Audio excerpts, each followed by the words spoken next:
Alright, hello. Good afternoon. So yeah, this is a new video upload. Finally got around to doing another one, which is the installation of this seat. Whoa. Which, as you can see, is a single passenger seat. I've got the usual kind of double passenger seat in the front, which means it looks like this. It's a bit messy in there, but you get the idea. It's got a double seat, and I want a single seat, and installing that, I'll be doing that next. So yeah. Alright, so here's the seat base upside down. It's a pretty manky one, to be honest. I've got to get rid of all this rust and yeah, sand it down and rust treat it and then paint it.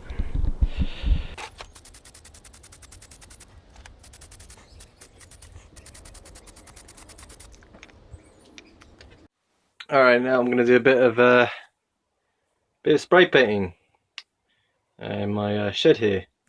As you can see, it's all primed. I've got to sort this bit out first before I start spraying, but get the idea. Got my mask here ready. Alright, by the way, if you ever have to do any spray painting, just know that these things are absolutely useless. You know, it's breathing all the paint, especially indoors. Most people do spray painting indoors if they want to do it properly, but this was completely useless. You just breathe in everything. Alright, so this is the back of the double seat here, and there are 4 bolts to remove. As you can see, I'm removing the last one here, and then the bolts on the inside of the seat bench. There are 3 of them, as you can see there. And also this bolt, which is attached to the seatbelt anchor, you should keep that. Also this, be careful here when you remove this this plug here, because I removed it, and you need to put a 3.3 ohm resistor in here to make sure that that the SRS error doesn't go off, and you'll be stuck with that on your dashboard. Alright, so that's the seat base installed, and yeah, now time to put the seat on. Obviously, so you gotta obviously put the bolts back on, this one, that one, and then 2 here,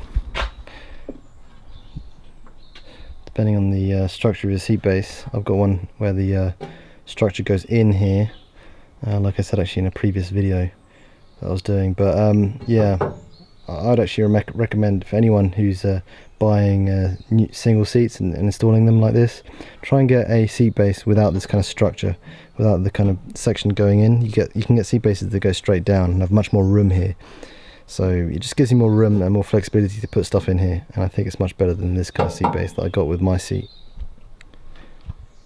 Alright, so here we are with the seat installed. Just to step you through it, obviously you didn't see me putting it on in the video, but it's quite easy. Once you've got the seat on top, put that bolt in, this bolt in, and around the back, just move the seat forward a bit, around the back as well, you got that bolt, and that's it really. And yeah, it wasn't a difficult installation really. There are only a couple of pitfalls. The one being the seatbelt anchor. Unfortunately, I actually kind of, when I sold my double seat, I forgot to take out the bolt to put this seatbelt anchor in properly. So I had to buy another bolt that was just long enough, only about this long, and just the right size. And it has to be a right-handed thread, normal threaded bolt, M10. And there it goes. I put it in. I had to buy it though. And also the main thing is this, and this in a middle seat on a Mercedes Sprinter. If you have a double seat at the front, you have a basically one of these explodables.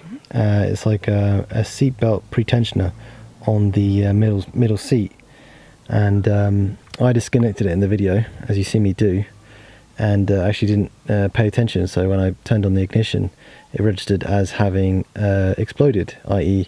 it gave me an SRS fault. And the reason for that being is that when you sit on the seat, there's like a detection, a weight detection, and it tests it basically tells the computer on the van that there is a someone sitting on there, so they should put their seatbelt on, and so it sends a signal to the dash saying put seatbelt on. And in an accident, well, basically that's it. The signal is that it's nothing to do with accidents or anything like that, but it's when someone's in that seat and the seatbelt is wound up, then it'll send a signal.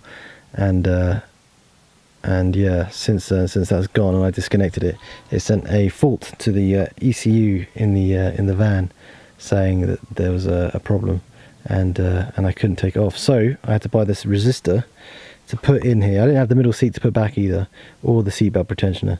So I bought this resistor, which was a 3.3 ohm resistor, 0.25 watts and 2 amps. And I bought it specifically. You get the links in the description. Just stick it in, and that's it. And since I had already turned on the ignition, it sent a signal, so I had to go to the garage to get it cleared. Guy, I guess a little computer. You can buy one for around 140 quid, I think. So you could do that if you like, if you ever come across this problem.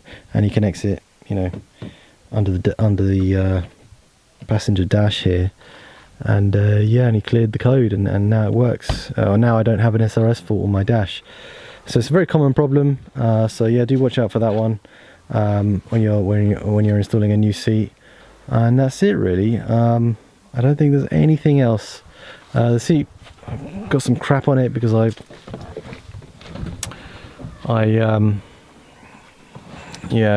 put some glue and stuff on there by accident. So it's not as it was a second-hand seat, but it's in worse condition than when I got it now.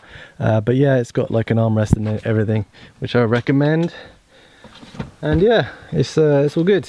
Hopefully I don't get any more problems with it. But yeah, if you like that video, please subscribe. And yeah, cheers. See you next time.